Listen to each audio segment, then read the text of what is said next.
right now. I think ESG is the second reason that it has gone down. Environmental, social governance, primarily environmental. How is Bitcoin mined? A lot of institutions are asking that question, and ESG has become a very important strategy, especially in Europe, increasingly in the United States. And this was one more risk that it was going to keep institutions from migrating into this new asset class. This is a new asset class. And from 10, 11 years worth of data, we can see the low correlation of returns compared to other assets. Institutional investors have to consider this because certainly their competitors are, as another form of diversification and opportunity. And I think this put that off for a moment. But I think that the spotlight on the environment is going to cause something really interesting to happen here. We just wrote a paper with Square about the ramifications of putting Bitcoin mining into a solar power wall merchant power ecosystem so that it could absorb all the extra energy coming from the sun after the battery, the power pack is filled up. That would add a new dimension of economics to this ecosystem and would encourage homeowners and utilities to add more solar to their own ecosystems than otherwise would be the case. So it's actually going to accelerate the movement into renewables. I think that's what's going to bring institutions back. And I think Elon Musk highlighting, is this a risk that I have considered adequately as I put Bitcoin on my balance sheet, my firm's balance sheet? I think he's going to be a part of the solution. So we think what has happened here is actually going to turn into good news. And I just want to add something, if you guys don't mind. You had $1 trillion+ taken out of the marketplace if you factor in all the altcoins, what happened to Bitcoin. And yet I want you to think about the power of decentralized finance. If that would have happened to the banking system, or if that would have happened in 2008, we would have been awash in a crisis, a stock market crisis.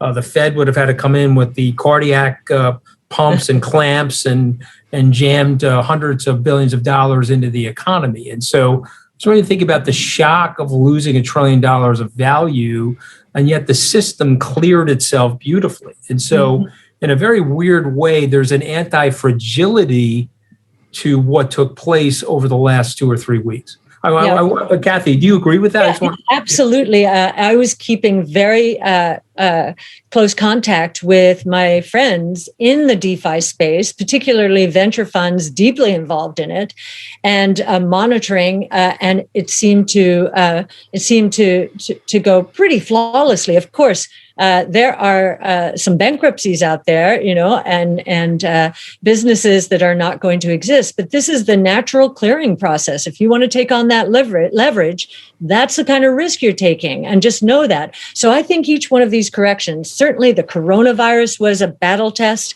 and now this one is a battle test. I think each one brings with it improvements in governance, but also proves out, as Anthony says, how robust this decentralized ecosystem is. Hey, Anthony, I would like to ask you a question, and it's kind of coupling off what you guys were just talking about the robustness of Bitcoin through the volatility. What was the institutional reaction from, at first, Elon's tweets, which seemingly bullish or bearish, move the market? And Bitcoin, just like any other asset, is trading at the margin, right? The price is set at the margin short term, especially with these derivative markets. What was the reaction to that? Near $1 trillion asset class is being sent up or down depending on one man's tweets, and how did you respond to those questions? So look, I think I have an interesting vantage point, and I know Cathie has perhaps a different perspective. I have 34 hedge fund managers in my core fund, which is about $9 billion, including people like Dan Loeb that are now Bitcoiners. I've got a tracking of about 1,200 funds that our research department here tracks.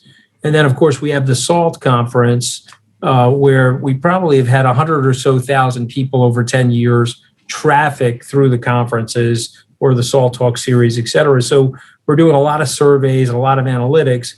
Again, this is just my opinion, and it's probably a sample that's biased. I don't think there's a lot of institutions that are heavily invested in Bitcoin. Now, Cathie's a large institution. She's invested. Are there disruptive institutions that are invested? Yes. But I don't even think we're in innings. When somebody asks me a baseball metaphor, what inning are we in? I don't even think we've left spring training yet. We forget about the innings. We haven't even got to the stadium yet in terms of where we're going to be and in terms of the ultimate saturation. So I would say that these price shocks, if you will, are probably bigger speed bumps for the staid institutions. And I'm going to take Cathie down the road of FUD for Amazon. How many institutions over 20 years hated on Amazon, didn't believe its story, couldn't believe that it had a market cap larger than Sears back in 1999, had no earnings, no discernible earnings, and yet it sits here today as this great colossus, and Jeff Bezos as the richest person on planet Earth. And so the point I'm making is maybe Cathie sees it differently, but I think the institutional demand was starting. I think it has stopped. I think it will eventually start again. The institutions are going to get pulled into this thing the way Morgan Stanley got pulled into it. How did Morgan Stanley get pulled into it? In my opinion, the clients pulled Morgan Stanley into it. They said, hey, you know what? I got to have this on my platform. Otherwise, the clients are going to migrate to some other firm. And so therefore, I need to have this at the buffet table. And so we're not there yet with any level of institutional saturation. And in my opinion, there lies this unbelievable opportunity. Yeah, I can echo what Anthony is saying.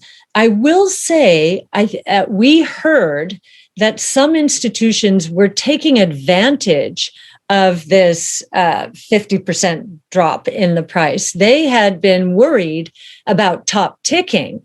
And I think they believe that half of the solution is under the understanding the problem in terms of ESG and just putting a spotlight on it.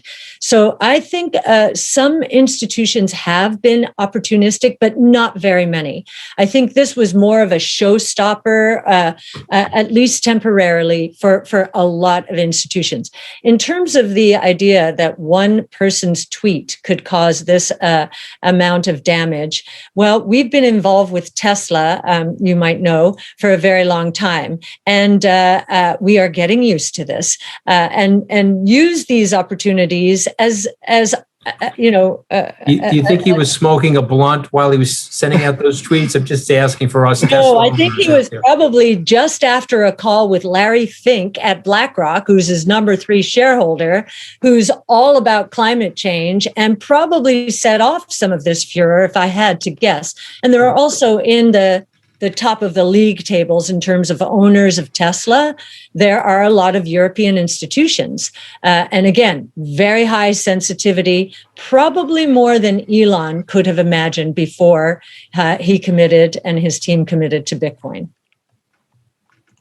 I think this is a good transition point to, talking about the ESG component of, what Bitcoin means for the environment. Personally, for me, I kind of agree with you, Cathie, that I believe that Bitcoin unlocks a opportunity and incentive to build out green tech, to build out energy infrastructure in general, and kind of localize and make it more robust. We saw, earlier this year how fragile the energy infrastructure in the U.S. is. I live in California. It's been on fire for a long time. I'm sorry, this background is appropriate. We saw what happened in Texas. Like, there's a lot of room for improvement here. And I think Bitcoin can help with that. If you look at the energy mix based on, let's call it Bitcoiners' estimates, Bitcoin is 30% renewable, which is better than any state or the world. I'm just kind of curious, does Bitcoin even deserve this ire? Well, it's interesting. On Friday, a company called Talon Energy announced that it was doing an equity offering.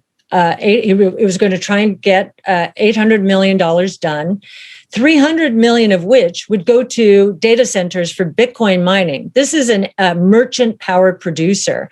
And so I thought, wow, there are already companies that are starting to run with this model. And we know in China, the renewable percentage is somewhere between 40 and 60%. So again, making your point.